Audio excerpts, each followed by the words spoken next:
Hello, hello, hello. Welcome to another edition of EdTalk with your boy, Pastor Strick. So glad you guys are joining me this afternoon. I hope you are having a terrific Tuesday. I know I am. I am excited about what we're going to be sharing on today. I'm excited because number one, we're also just 1 week away from Relationships 101, which I love doing with my beautiful wife. And so those of you who haven't already put it on your calendar, I'm going to encourage you to go ahead and do that. Relationships 101 will be next Tuesday, 1 week from today, May 2nd at 7 p.m. And so it's going to be dynamic. If you missed last time, you definitely want to go back and watch it because we talked about mastering the art of apologizing or mastering the art of apology. Listen, you guys know what to do. You've already done it, and several of you. You let me know where you're watching from. Joshua, I hope things are going great for you in California, man. All of my Northwest Arkansas people, I see you, Chandra and Centrisa. Appreciate you guys for being on here today. I see we got people from Texas. We got people from Georgia. We got people from the Carolinas. Listen, I ask you guys to go ahead and tag and share. Tag and share. Today we're going to be talking about taming our temperament. Taming our temperament.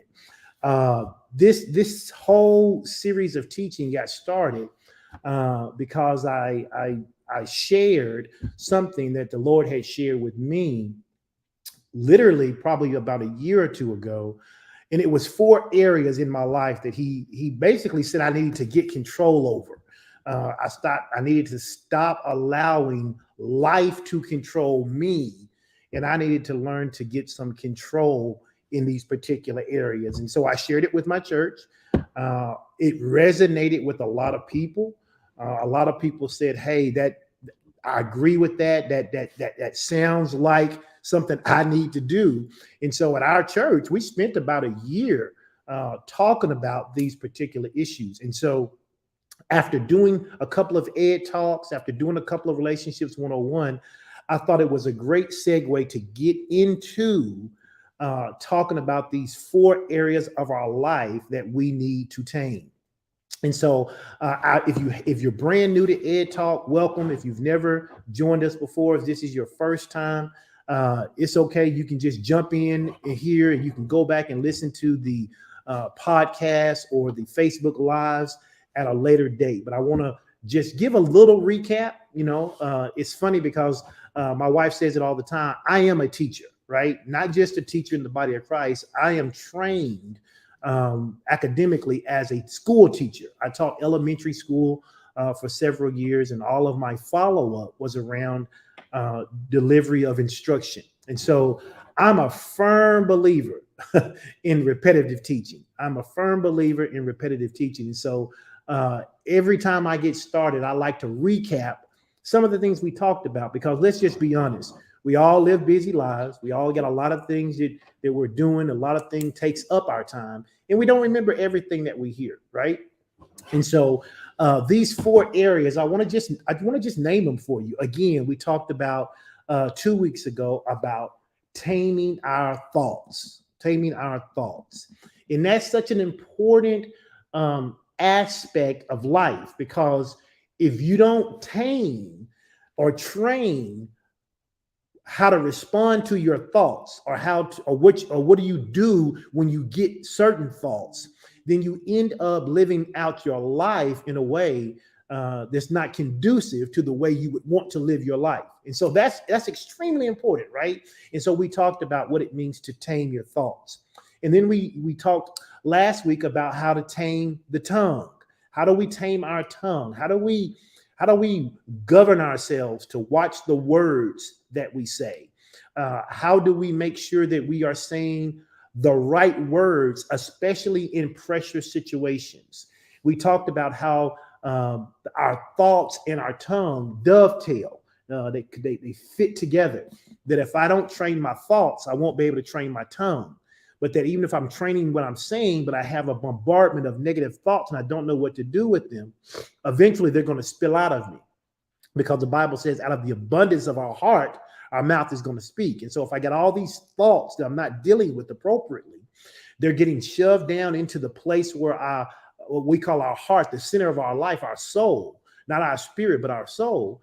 And then before you know it, when pressure comes, pressure of life begins to squeeze down on all of those things that's in my soul, and they eventually come out of my mouth. And so today we want to add another dimension to that. We want to talk about how to tame our temperament. And then next week I'm going to have a special guest to join me, and we're going to talk about how to tame our team. And so those are the 4 T's. We want to tame our thoughts. We want to tame our tongue. We want to tame our temperament, and we want to tame our team. And I shared with you last week, and I shared again, that literally the Lord told me that if I would take the time to begin to seek his wisdom, to seek his word, to be able to tame those areas of my life, that what I would find is I would find 5 things, and I wrote them down, and I've kept them. But these are the 5 things he says that would improve in my life. Number 1, he says that I would have better clarity of purpose. That when you tame your thoughts, that when you tame your tongue, that when you tame your temperament, you tame your team, these are the 5 things that you have. You have better clarity of purpose.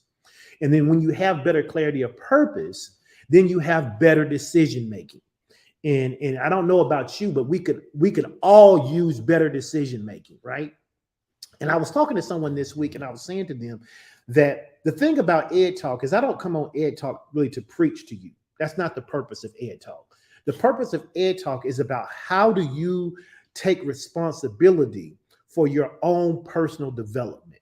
See, I believe a lot of times that Christians, what they want is they want God to not only save them for eternal life, but they want God to do all of the work to make them better. But the truth of the matter is that's just simply not how it works. God saves our spirit man. He makes our spirit man 100% just like him, right? The Bible uses the word, it talks about being born of an incorruptible seed. Okay. He takes care of our spirit, But the soul of a man, the development of a man, the responsibility to grow that part of you up is your responsibility. It is not God's responsibility to come down and make you mature, to make you learn how to control your thoughts and your tongue and your team and your temperament. It's not his job to grow you up in that area. It is your job to seek him out so that he can teach you and mentor you in how to do the things necessary so that your life becomes one that you yourself are proud of, one that you like to live in. And so I know that sometimes my teaching can be a bit academic. It can be a bit studious.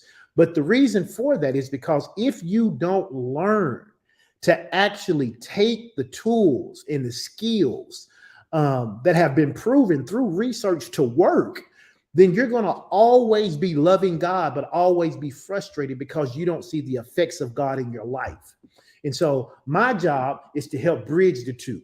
I want you to have all the spiritual teaching you can get, but I also want to come to you and say, hey, there are some practical things that you as a individual need to do and take some responsibility so that you can live out the life that you say you want. And so I'm going to ask all of you as we get started that you share this broadcast if you haven't had a chance to do so. I see we had more people come in.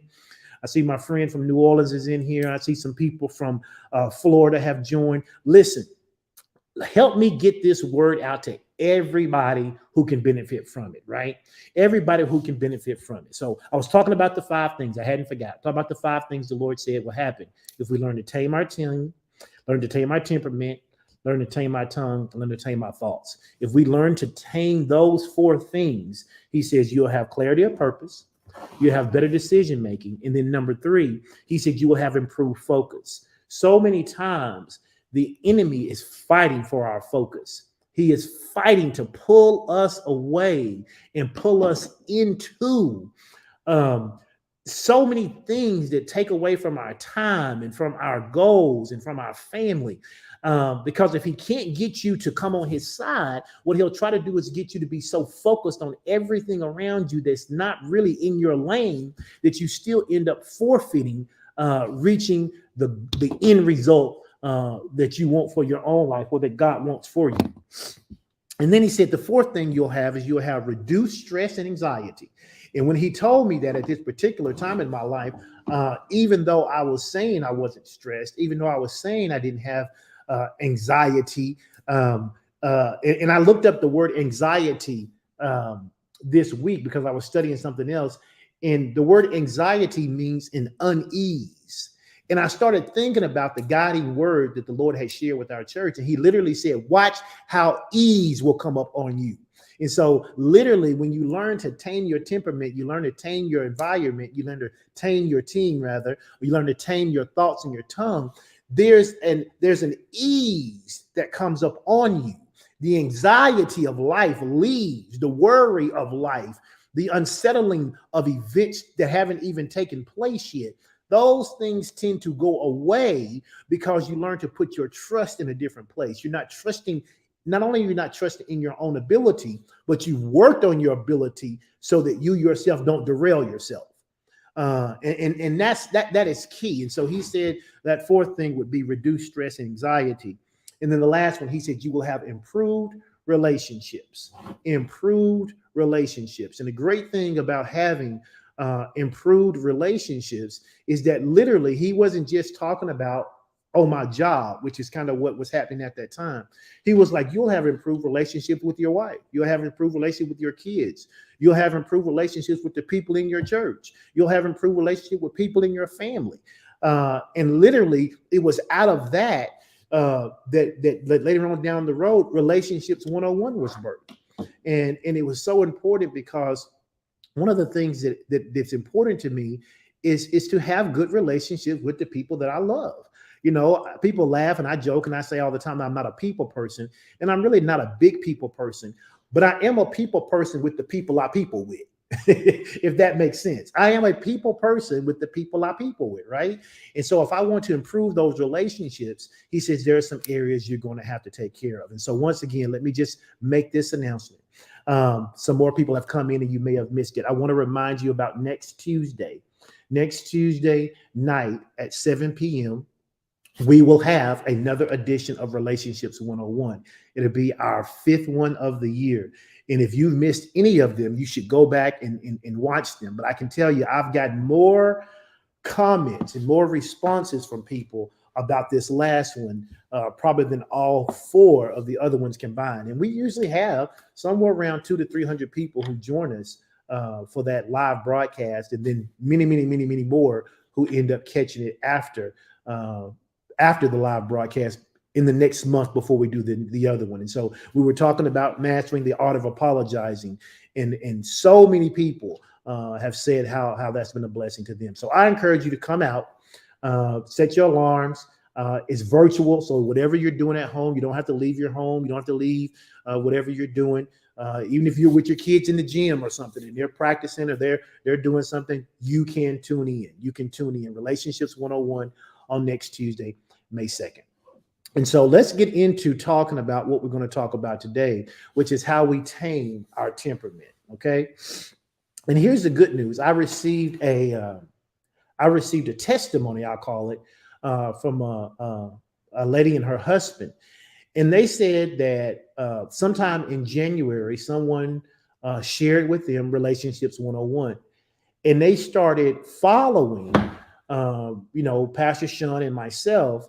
They didn't know who we were. Somebody had just shared. They came across their timeline. And they started watching Relationships 101. And then they started watching our Sunday service. And they said from the Sunday service, they found out Pastor Sean was doing strategies for success. And then later on, they found out I was doing these EdTalks. And they were just talking about how good the information was to them, right? But importantly, they were saying that they've been married for 16 years. And they were saying that this taming teaching is what they called it. Taming your thoughts, taming your tongue, taming your temperament, and taming your team, which we haven't gotten to those last two. But they said those first two has really helped them kind of restart their marriage. And because we talked in our first Relationships 101 about how Pastor Sean and I are on like marriage 4.0, right? In other words, we've restarted our marriage 4 different times, a hard reset, saying, okay, everything we did in the past is gone. Let's take these tools that we learned and let's learn how to move forward, right? And they were saying that just what a blessing that's been to them. And so, I appreciate the feedback because you never know what impact you're having or whether what you're doing is really helping someone. I do this because the Lord told me to do it. It was a thing that he told me to step out and do, but it's always good to hear when it's being a blessing to someone. And so if this is being a blessing to you, if you learn something from it, drop a comment, in the chat or something, or later on or afterwards or whatever, come back to it, tell me, because I actually do read those things. And it helps me to understand whether or not I need to refine what I'm saying and what I'm teaching or what I'm doing. Okay. All right. So let's get into today's teaching where we're talking about taming your temperament.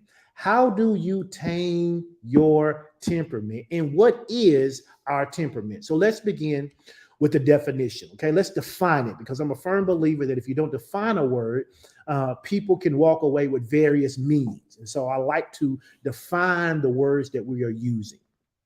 So let's define the word temperament. Temperament refers to a person, set of personality traits, right? That determine how they naturally respond or react to the world. Now, this is important to note because I want you to see this word naturally. I put this in quotations for a reason. Your temperament, right, is also what we call your heart. When I explain this, I explain to people like your thoughts. It's just taming your thoughts or your mind. I talk about taming your tongue. That's pretty self-explanatory. I talk about taming your temperament, which I sometimes call your heart, and then taming your team, or what I call your environment. So sometimes, depending on what I'm saying, I'll use those words interchangeably, but I want you to know what I'm talking about. So we're talking about taming your heart, okay? Taming the part of you that is a part of your personality, right? That determines how you naturally respond or react to the world. Now, why is this important? Because I want you to understand that if you are a born again believer, Just because you have a part of you that would naturally respond a particular way, it does not mean that you have to respond that way. And that is the thing that I got to get you to understand before we go any further. I know people say, well, I'm from the Johnson family. And in the Johnson family, we go off on folks. Or someone says, well, I'm from the Smith family. In the Smith family, we're just real quiet. Or someone says, well, I'm from the Davis family. In the Davis family, we do X, Y, and Z. And I get that. Your temperament is kind of part of your DNA. It is part of your personality trait that determines how you naturally react or respond to the world. But just because it's a part of who you are naturally doesn't mean that's who you are. Why? Because the Bible says this, for those of us that are born again, it says, all things have passed away and all things have become new, right? That's right, Ralph. Just because you can doesn't mean you have to, right? So you can learn to tame that part of you, right? Another way to think about this is to think of it like this, that your temperament refers to your an innate part of you. It's that natural or enduring behavioral and emotional tendencies that you have, right? Because I want you to understand what we're trying to tame. We're not trying to make you a new person, right? I say all the time, God did when God saved me, he didn't want to take my personality away. What he wanted to do was reintroduce me to the person I really was. And sometimes we identify with who we are because we had such bad information and we were the wrong person for so long that when God tries to introduce us to our new self, it doesn't feel like us, right? And so when we're talking about taming this temperament, that's why if you learn to tame your temperament, you'll begin to see how these 5 things I mentioned earlier, like your clarity of purpose, right? Your improved focus, your better decision making, your reduced stress and anxiety, and how you improve relationships will come into being. Why? Because you become who you were really meant to be. So when we talk about temperament, we're talking about our heart. We're talking about that natural part of us, how we respond, how we react to the world, how we how we show up innately, right? But we understand that just because that's who we are, we were born into sin, it doesn't mean we have to stay that way, right? When we talk about temperament, it also includes a set of characteristics that influence, not necessarily determine, but they influence how we as individuals perceive and interact with the world around us, right? It's funny because we have a tribe of people who we hang with pretty closely, and all of us are very different. In fact, sometimes we'll have a conversation about a particular thing, and it's interesting to see how we all show up on different sides of the issue based on the lens that we see. But because we all understand that we are born again, and because we all understand that ultimately we need to see it the way Christ sees it, we all kind of end up seeing it the same way. Why? Because we've learned how to tame that natural side of us that shows up in a way that sometimes may be the opposite of what God would have us to do. And so that's what we're talking about today. How do we tame our temperament? How do we tame the part of us that is natural about going off on people, right? How do we tame the part of us that's so natural that wants to cut people off the first time they make a mistake? How do we tame the part of us that is so proficient at holding a grudge? That was the thing that God had to talk to me about. Moment of transparency. You may not believe this, but I had the ability to really hold grudges. It's like I would hold the kind of grudge where you didn't know I held the grudge. I would be nice to you. I would laugh. I would smile. You would think everything was fine, but I was still holding on to the thing you either did or I perceived that you had done to me, right? But what happens is if you don't learn to tame your temperament, every time you show up with that grudge. You show up with that resentment. And it's not just a matter of saying, oh, you got to learn how to forgive, because I had the ability not to hold what you did against you if God asked me to do something for you. But the way I perceived you was different. I didn't give you the opportunity to have a clean slate. And that wasn't operating from the lens that God has for us, right? So, what does it mean to tame your temperament? What does it actually mean? To tame your temperament means to exercise control over your emotions and reactions to varying situations. That's what it means. When I talk about learning to tame your temperament, I mean that in every situation, you have the ability to exercise control, over your emotions and your reactions to varying situations. When you learn, I told you this in one of our things we were talking about. It may have been a Sunday morning. I am working with our pups. We have 2 dogs. I'm working with them to learn how to manage their impulse control. And the way I work with them on managing their impulse control is I give them their favorite treat and I set it down in front of them and I tell them to stay in place, right? I tell them to stay in place. And even though they are sitting there looking at that treat and they're salivating and they can't wait for me to tell them they can have it, they are getting better and better at not moving out of that space. Even when I leave the room, they still stay in place because they're learning to control their emotions and their reactions. If dogs can be tamed, then we can learn to tame our emotions and our reactions as well, especially with the help of the Holy Spirit. So what does it mean to tame your temperament? It involves regulating your thoughts. It involves regulating your feelings and, most importantly, regulating your behavior, okay? If you're going to learn to tame your temperament, you got to tame or regulate these thoughts. That's why we started talking about taming your mind first. Then you got to learn how to regulate your feelings. Your feelings are fickle, but just because you feel a thing doesn't mean you have to respond that way, right? Which is why you also have to learn to regulate your behaviors. Listen, and I know counselors and therapists and other people will tell you, to sit in your feelings and to acknowledge the feelings. I have no problem with that. The problem is when you sit in them and acknowledge them long enough that you begin to react on them, okay? Because your feelings, that's right, Nitra, are fickle. They are subject to change, right? And so you have to learn to regulate your thoughts, feelings, and your behaviors so that you can be more appropriate, right? What does appropriate mean? In line with God's way of doing things. You got to learn how to be more appropriate for the situation at hand. It means learning to manage your impulses. It means learning to respond in a calm, controlled manner rather than reacting impulsively or emotionally. Somebody says, "What does this have to do, with Christianity, or what does this have to do with being a better person?" It's all about mastering, right, the fruit of the Spirit.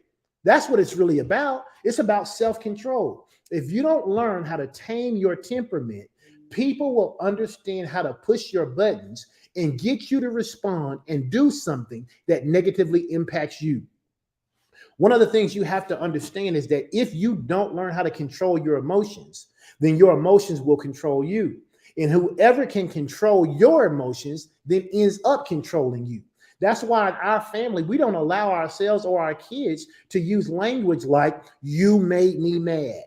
No, you can't say in our family, "You made me mad." Why? Because being mad is a choice.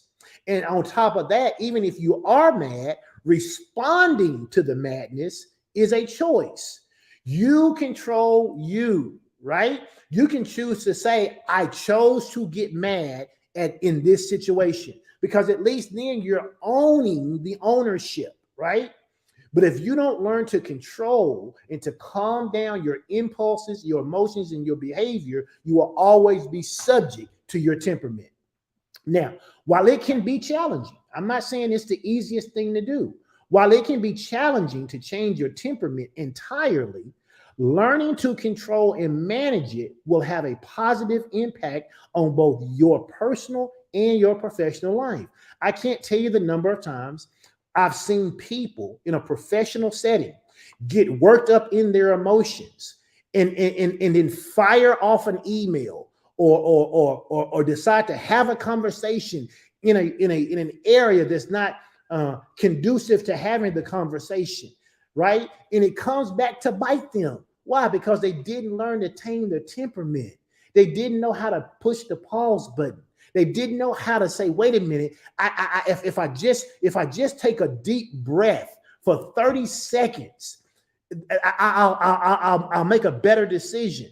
I can't tell you the number of people who've end up written up or end up on an improvement plan or end up losing their job that they needed to take care of their family because they did not learn to tame their temperament.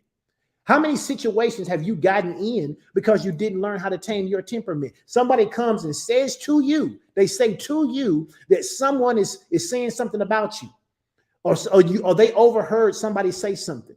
And rather than you taking the opportunity, rather than you taking the time to go, you know what, let me investigate this. Let me pause and let me think about this. They end up firing off an email, picking up the phone, or doing something that is outside of their appropriateness, right? They're responding in a natural way when they should be responding in a supernatural way, okay? And all you got to do is just look around our society.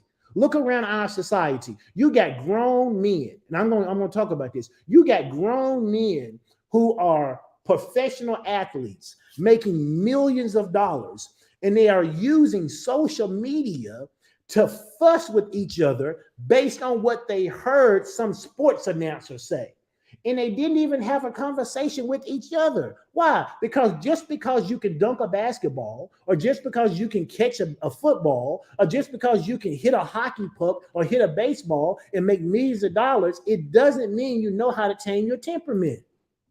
Let me break it down for you a little further. You ever been in a conversation with someone and the Holy Spirit said, be quiet, and then they say something that is untrue, and you lack the inability to be quiet any longer? And so you start popping off. You start saying everything you want to say. The whole time you hear Holy Spirit in the background saying, just be quiet, just be quiet. But you're so worked up, you can't even close your mouth. And you end up saying something that you either have to come back and apologize for later, or it totally destroys whatever relationship you had with the person you were talking to. Why? Because you wouldn't tame your temperament. Because you didn't have enough maturity to be able to hit the pause button. Let me say it like this. You didn't know how to self-regulate. Taming your temperament involves developing the kinds of skills that allows you to be self-aware. It allows you to self-regulate, and it allows you to implement impulse control. Some of you wouldn't have lost your job if you had learned to do some of these things. Some of you wouldn't have lost relationships. Some of you would still have your mom and dad in your life, or your kids in your life, or your best friend in your life. Listen, if everybody walks away from you, it ain't everybody else, right? It ain't everybody else. When you're dealing with people, you have to learn to tame your temperament, because sometimes learning to tame your temperament gives you just enough time to hear the next thing that they're going to say. It gives you just enough time to hear Holy Spirit about the next thing you should do. And so you got to learn how to self-regulate. You got to learn how to be self-aware. You got to learn how to take care of your impulse control. You can't fly off the handle about everything. You got to learn how to use your emotions to guide you in the right direction rather than taking you in the wrong direction. You got to learn how to respond appropriately in varying situations. And here's the thing. I can't tell you the number of times that we have seen, and hear me out. Hear me out when I say this. I don't need you sending me no hate mail, because this is not what I want you to hear me first before you jump to any conclusions about what I'm saying. There are so many times that we have seen African-American men or African-American women have an encounter with the police, right? And in the video, we can see that the police is absolutely wrong. They're overly aggressive. They have bias or racism in their intent, right? But so many times in those videos, we also see the person who is being perpetrated against lose their ability to tame their temperament, right? Someone's doing something wrong to them. But instead of saying, you know what, my job is to get home alive. My job is to deal with this in the calmest situation possible so that I don't lose control and lose my life, right? So many times we've seen that happen, and I am not taking any blame away from the law enforcement officers. I'm not taking any of their blame away, but I am saying to you that learning to control your temperament could be the difference between you coming home or you not coming home to your family. And that is important. It's what I talk to my boys about. It's what I talk to other young men about. Listen, if the police do something wrong, listen, don't fool yourself. They have the power. They have the law on their side and they have guns on their side. And if you are not careful, if you lose control of your temperament, you could lose your life. And so this idea of learning how to tame my thoughts and tame my tongue and tame my temperament, it is vital for you producing the kind of results in your life that could actually get you home safely. Right? People say, well, we shouldn't have to worry about that. Well, you do. Well, you do. I don't know what you should or shouldn't have to worry about, but you do. And it's important for you to understand that taming your temperament can not only save your life, it can change the trajectory of your life. Somebody can see how you handled a particular situation, and instead of you popping off and going off and rolling your neck and screaming and yelling, somebody could be looking at you and say, you know what, I like how that young man or that young lady handled that situation. I like to mentor them. I like to be able to get them in a situation where I can help them because I see they know how to control themselves. Okay. So when I'm talking about taming your temperament, I'm not asking you to be weak. I'm not asking you to let anybody walk over you. I'm not asking you to just let somebody take advantage of you. I'm asking you to learn how to develop the skills to self-regulate, to be self-aware, and to be able to control your impulses. Right? Why? Because if you learn how to do that, it will produce godly results in your life. So let's talk about the importance or the impact of uncontrolled temperament, because I kind of just told you a little bit about that. Let's talk about uncontrolled temperament. What does uncontrolled temperament lead to? It leads to a bevy of problems. If you don't know how to control your temperament, it can lead to so many problems. Difficulties in your personal relationships, as well as challenges in the workplace. I am convinced, and you can come after me all you want to for this one. I am convinced that it is why so many of the people in our younger workforce cannot maintain a job. Now, I'm not saying anything wrong with, I'm not here to tell you we need to be like our grandparents were and work for a company for 50 years and get a pension and a gold watch at the end. I understand why younger people move from job to job. Research tells us that if you're going to be in the workforce, right, then every 3 to 5 years, you need to be thinking about you need to be making the next move, especially if you want to increase your earning potential, because you're never going to make as much money in the same job as you would moving 2 or 3 jobs. And that the research is out there for that, right? But a lot of them don't have the ability to even maintain a job for 3 to 5 years because no one teaches them how to control their temperament anymore. Where have we lost that? Well, we used to have to learn to tame our temperament, because if we didn't, we'd get popped in the mouth, right? I ain't saying that part's right. I'm saying that's what would happen. I'm 51 years old. Most of the people my age or 10 years younger than me, more than likely, you know what it meant to tame your temperament. You know what it means that if you had something you wanted to say and your mama said, don't say another word, you learned real quick how to tame your temperament, or you were going to be licking some wounds, right? But now we've kind of gotten away from that style of parenting, and that's good. I'm not advocating hitting kids and doing all that other things. But as a result of us moving the pendulum to the other side, we have a lot of kids who cannot self-regulate. They can't self-regulate their emotions. They can't self-regulate their disappointments. They can't self-regulate when something doesn't go their way. And so as a result of that, they have a bevy of problems in their life.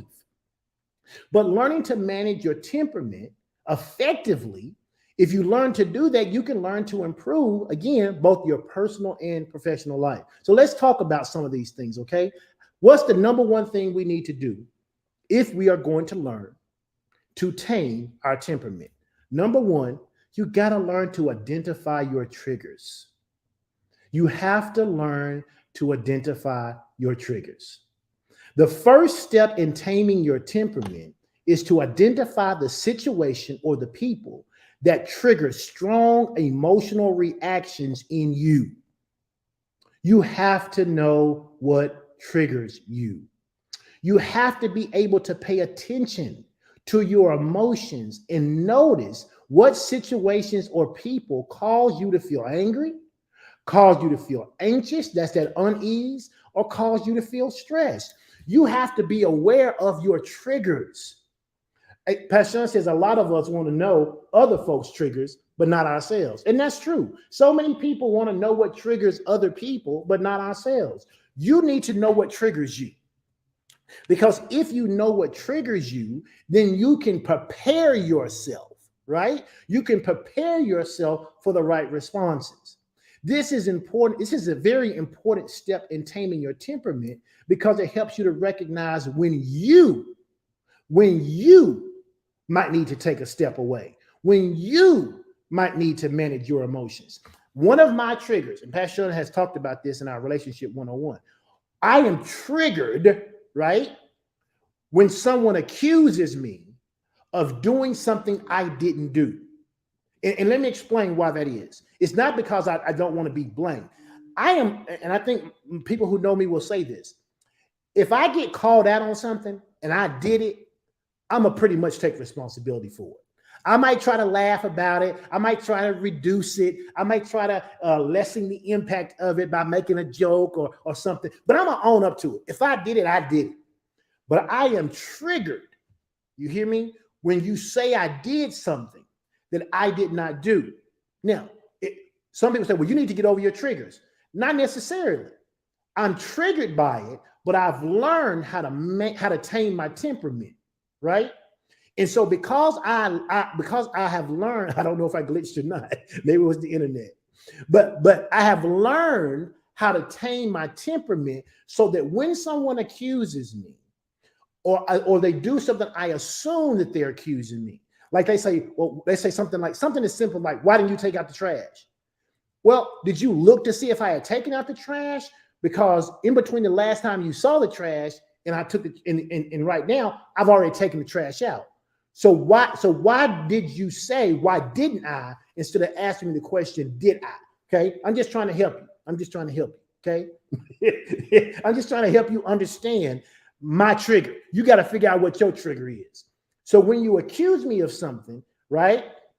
Now I'm triggered, but I've learned to tame my temperament. So what I've learned to do, rather than wigging out like I used to do, is I say, hey, would you mind reframing that in the question? Would you ask me first instead of accusing me first, right? Because I recognize what my trigger is. And when it happens, I know I'm going to need to take a deep breath. I'm going to need to take a step back. I'm going to need to be self-aware. I'm going to need to self-regulate so that I can manage my emotions. Okay. Is this making sense to you? Because I want you to understand it. If you're going to tame your temperament, the first thing you got to do is you got to understand what your triggers are. Okay. So let's define this thing about triggers. What are triggers? Okay. Triggers are external or internal stimuli that invoke strong emotional responses. It can be an event. It can be a situation. It can be people, or even just thoughts or memories. It can be a smell, right? That brings up strong emotions in you. Things like anger, things like sadness, things like anxiety, whatever it may be. Recognizing those triggers is an important step in managing your temperament because it can help you anticipate and prepare for individually emotionally charged situations. Okay, so you got to identify your triggers. Some of you may be thinking, well, what are some triggers? I don't know what my triggers are. Common triggers can include things like criticism. Some of you get triggered by criticism. Some of you actually get triggered by rejection. Failure may trigger you. Conflict. Some of you don't like conflict. It may trigger you. Change. Change is a big one. Change is a big one. Folk do not like change. They'll say out of their mouth, Lord, grow me up. And then when the Lord start growing you up and start changing things, now you're triggered by it. A lot of people get triggered by uncertainty, right? I've had to learn. That's one of the things that I had to learn. Uncertainty isn't always bad. I always wanted God to tell me before. I can't move until you tell me what's going to be the next step. God, I need to know the next 10 steps before I take one. He had to get me beyond that, right? So I don't know what your trigger is, but if you start to pay attention when something happened, what causes you to go off the deep end, so to speak? What thing makes you angry? What creates anxiety for you? Triggers are highly individualized. Triggers are highly individualized and can vary from person to person. So it's so important that you identify your own triggers. Ask the Holy Spirit. Ask the Holy Spirit what your triggers are.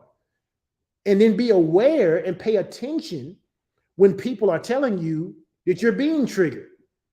Now, I know that it's not always the best thing to do to tell someone they're being triggered when they're being triggered, okay? But you have to have the ability to recognize if someone says you're being triggered, you have to be able to ask yourself that question. Am I being triggered? Because you might be being triggered, okay? So it's important to identify your own triggers in the specific situations that tend to invoke those strong emotional responses in you, okay?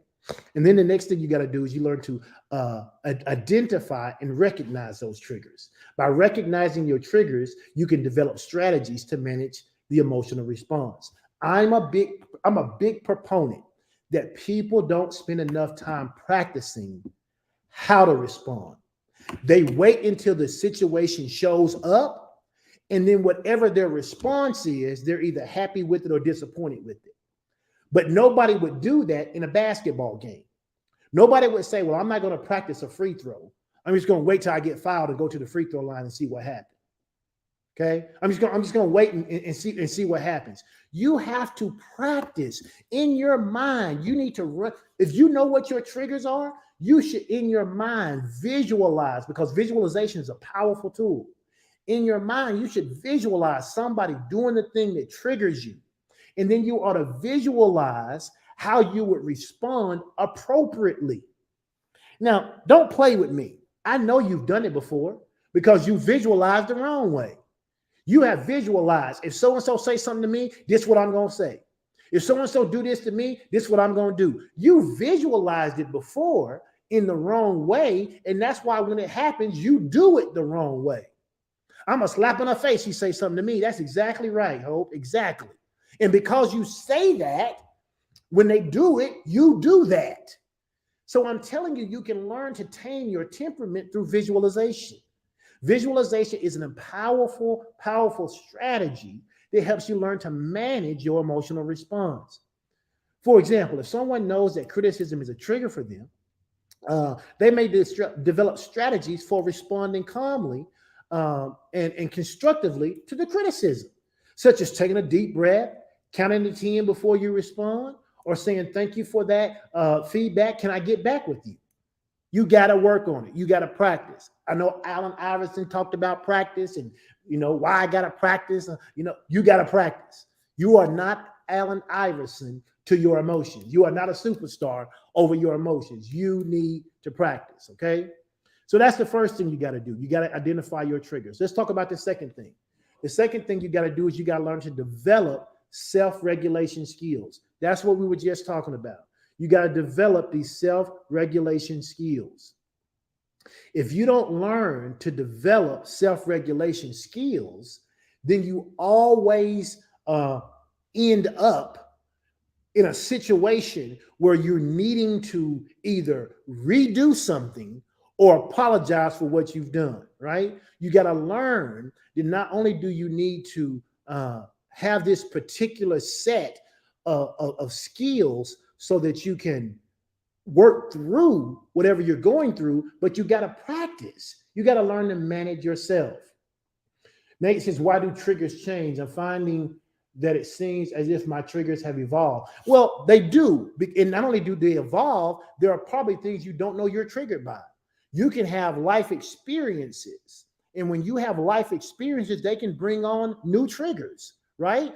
A death in the family, a loss of a job, a sickness, a diagnosis, anything that causes major life change can now become later on a new trigger for you. But the key is learning how to identify the trigger and then learning how to self-regulate when they come.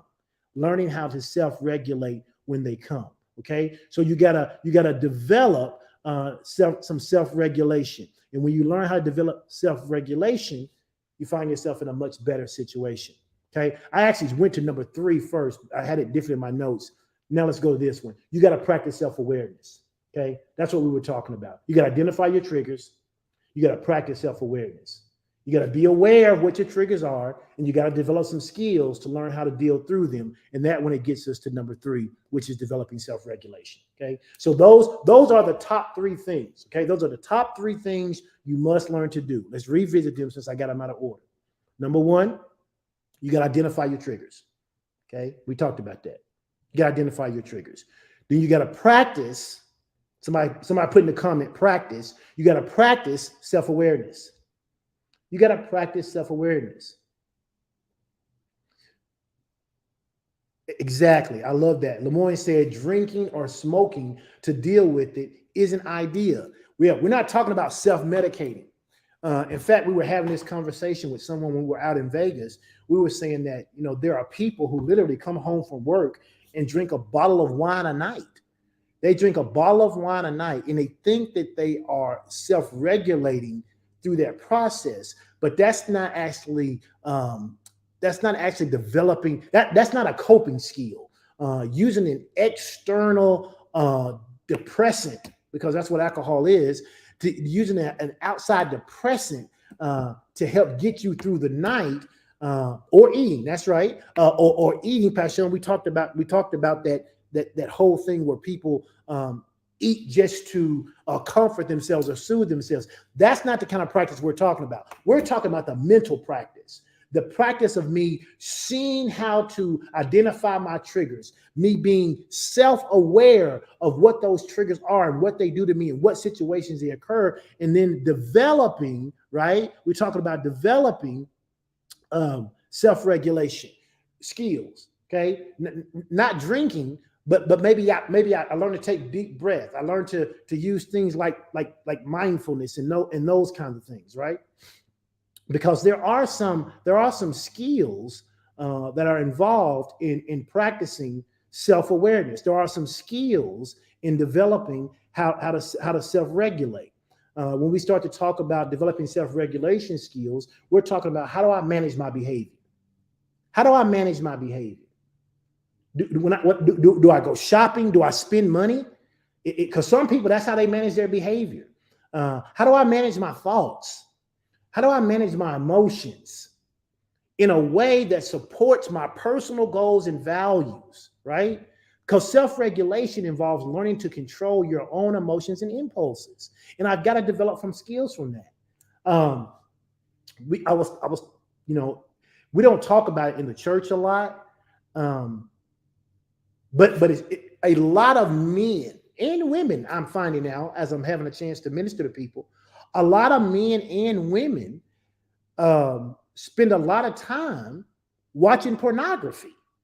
Now, whatever you feel about it, you feel about it. But let me finish my point of view. When you spend a lot of time watching pornography, and then you start to say things like, okay, I don't want to watch it anymore, right?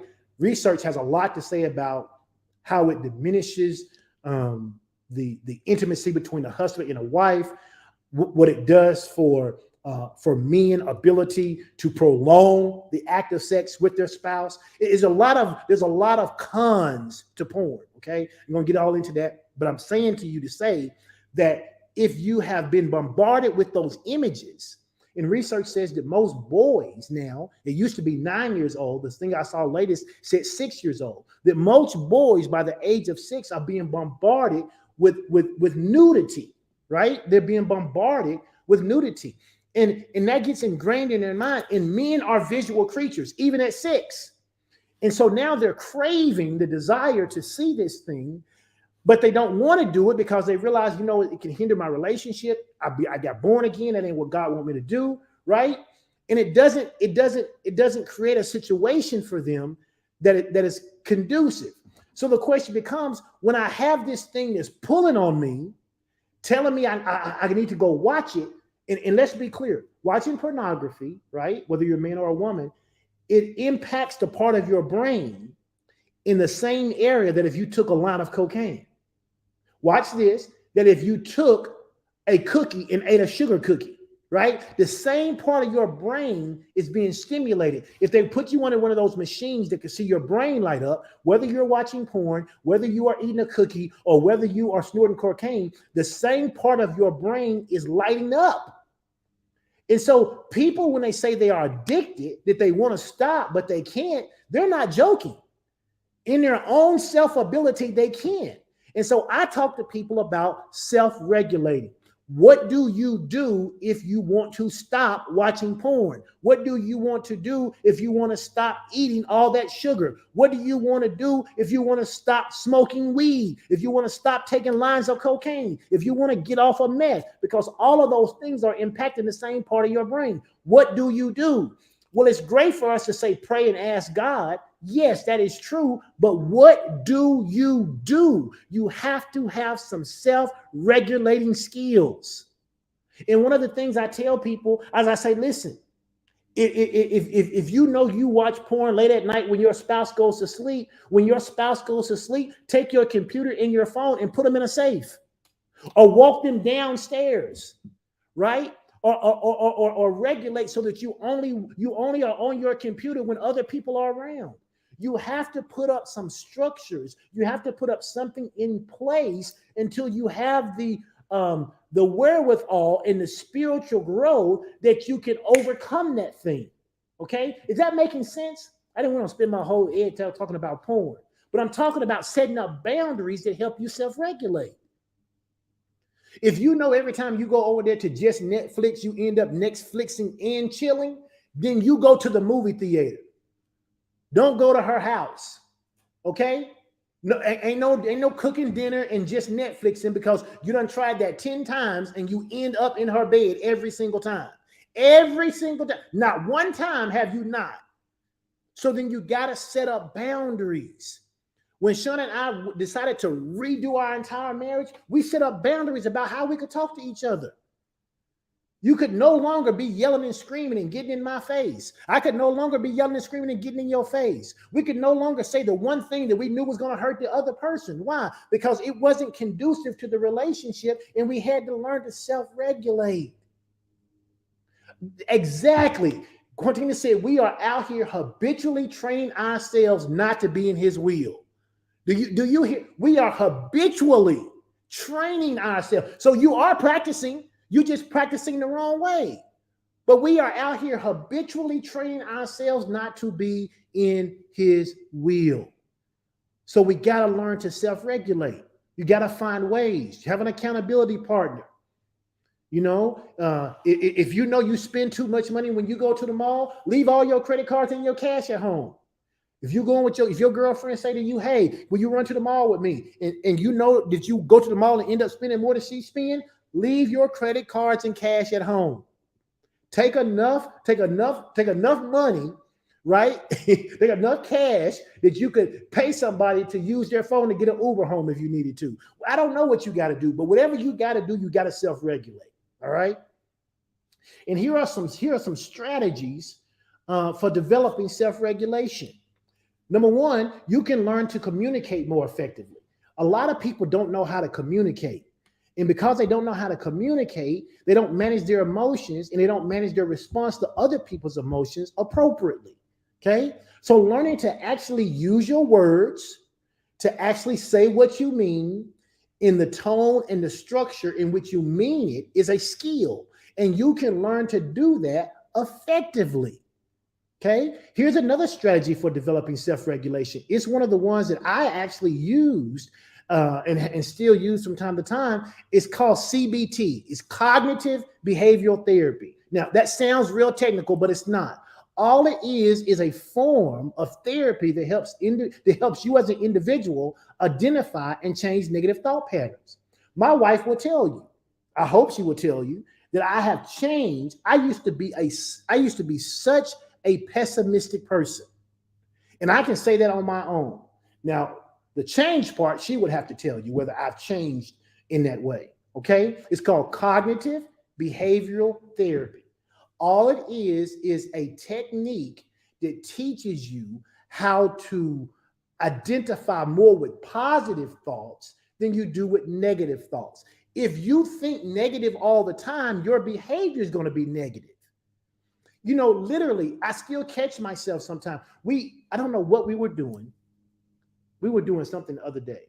And my wife came in and she gave, I don't know if it wasn't really I guess it was a compliment. She gave me a compliment and something else. And I talked about the thing in the situation that didn't go right. And she said, "You're doing that thing again." And she was right. So these are things you have to always work on, because remember, we talked about temperament is the things that's kind of in you innately. And innately, I wasn't always a positive, optimistic person. I've learned to be that way, but it takes practice, right? And part of my seeking practice with my cognitive behavioral therapy was I'll seek support. I give people the right to say to me, if I'm in a situation and everybody's talking about everything is great happening, and I start to talk about the things that didn't go right, before I even acknowledge the things that did go right, I give people permission to tell me you're doing that thing again. So you have to learn to seek out support and accountability. And then the other thing you have to do, if you want to learn how to self-regulate, right, and develop a self-regulation skills, you have to practice self-compassion. Because when you start to change, you're not going to be 100% perfect. You're not going to be 100% perfect every single time. You're just not. You're not going to be perfect every single time. And so you got to learn to be kind to yourself. You got to learn to give yourself some grace. Okay? I think I'm a lot better off than I used to be. Am I perfect? No. But no longer do I spend my days thinking about all of the things that didn't go right.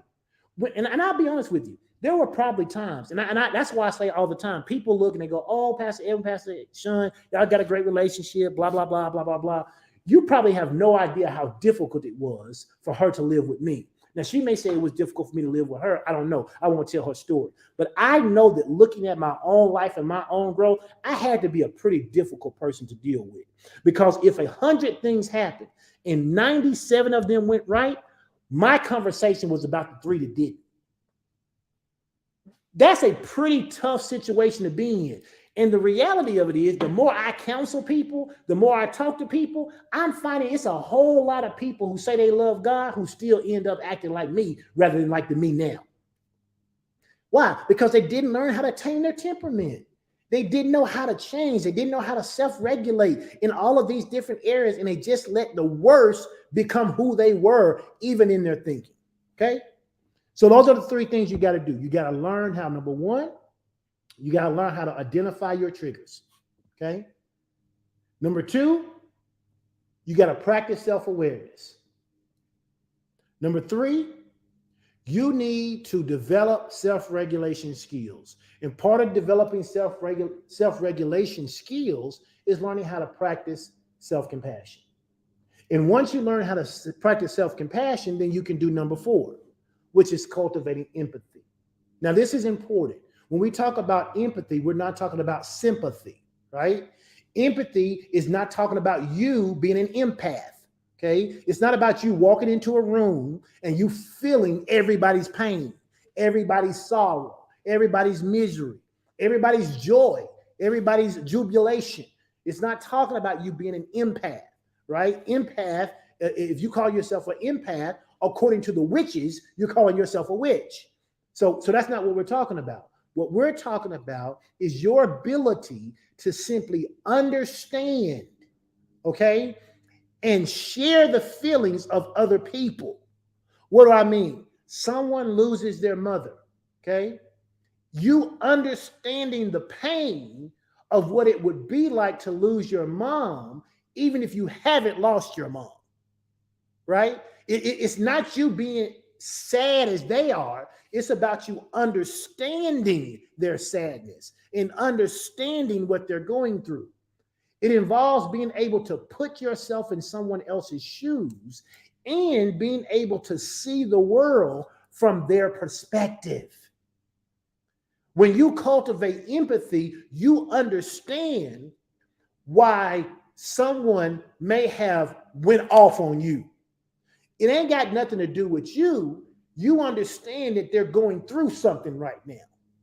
And when you can understand that somebody's going through something, then you lessen their impact of what they did because you realize that they're under trauma, they're under stress. Am I saying you let everybody treat you bad? That's not what I'm saying. What I'm saying, though, is that some of y'all are like I was. And it didn't matter what nobody was going through. You weren't going to talk reckless to me. Because if you talk reckless to me, I'm going to talk more reckless to you. But if you learn to cultivate empathy, then you put yourself in other people's shoes and you start seeing the world from their perspective, right? And you realize that, hey, they were short with me, but it ain't got nothing to do with me. They were short with me, but it ain't got nothing to do with me. And so because they don't have anything to do with me, I don't have to take it personal. And because I don't have to take it personal, I can now manage my own temperament. I can self-regulate. I can control my own impulses. The impulse I had to give her a verbal tongue lashing, I can control that part of me because I've learned to cultivate some empathy, right? You never know what people are going through. You never know what people are going through. And so it's important for you to understand that cultivating that empathy will help you to understand exactly why something happened, why it happened. I use the example all the time. You're driving down the street and someone cuts you off. And they didn't wake up that morning to say, I am going to drive down Interstate 35 or Interstate 40 or Interstate 95, and I'm going to cut X, Y, and Z off. They didn't know you. They cut you off because they weren't thinking about what they were doing. Maybe they were in the hurry. Maybe they just got a phone call that the child was in an accident and they need to get to the hospital. Or maybe they were just told that their mother or father was attacked or something. You don't know.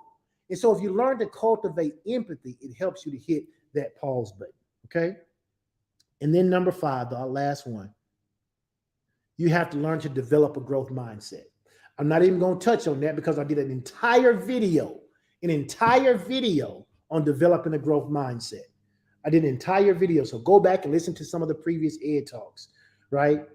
If you want to do that. But listen, there are strategies for each one of these.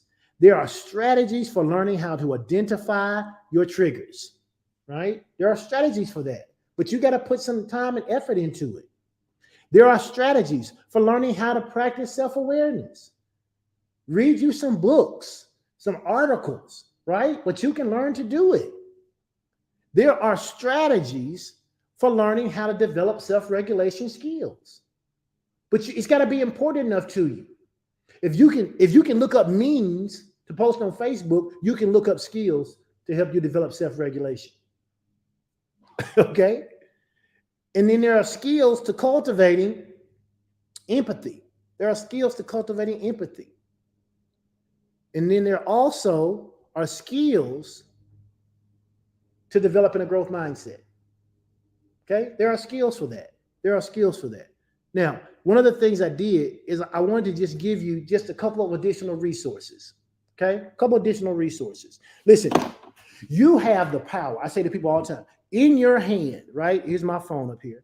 In your hand, in your phone, you have more computing power than it took for them to put the first person on the moon. So when you say, well, I don't know how to develop self-regulation skills, not only did you have Google, now you have AI technology out there. You got, Pastor Sean said, Google is your friend. Listen, AI is your friend. A library is your friend. They still make books. Hardcover books you can read, right? You don't. She says you don't have to be stuck or stupid. You don't. You don't, and you don't have to wait for somebody to spoon feed you. These ed talks ought to be things that just generate you to go, let me find out more about that. Let me go find out how I can be, what my triggers are. Let me go find me some tests I can take online. Let me go find me some quizzes I can take to learn how to self-regulate. You can go and learn this, okay? So I'm going to give you a couple of resources. Here's the first one. There's a book, right? It's by Richard Davidson and Sharon Begley. It's called The Emotional Life of Your Brain, okay? It's a little academic. But you can get through it. It ain't difficult. You can get through it. It's actually a really good book. It talks a lot of, if you are interested in how the brain works in terms of retraining your brain, because the belief used to be that we couldn't retrain our brains. But our brains have what they call neuroelasticity. Your brain can change and grow. They used to didn't think it can, but it can. And so that's one of the books you can check out. There's another article you can check out. It's called Why Mindfulness is a Superpower. It's by this website called Happify. And they have some other, I'll warn you in advance, they have some other articles on there that may be a little university neo stuff, but you have to learn when you're reading material, you have to learn to eat the meat and spit out the bones, right? But this is a pretty good one. It was called Why Mindfulness is a Superpower. And it's all about you, again, learning how to tame your thoughts, tame your tongue, tame your temperament, and tame your team. And then lastly, a resource that you can have is you can take the Emotional Intelligence Workshop by yours truly, Pastor Edwin Strickland. That Emotional Intelligence Workshop is a game changer. It's a game changer. Everyone who's taken that workshop with me, the full workshop, the full 2 or 3 day workshop, who they've taken it, they say it absolutely has changed their life in terms of self-regulation and also how they interact with others. Okay, so those are just a couple of resources I want to share with you. Listen, I thank you guys for hanging in there today. I'm done.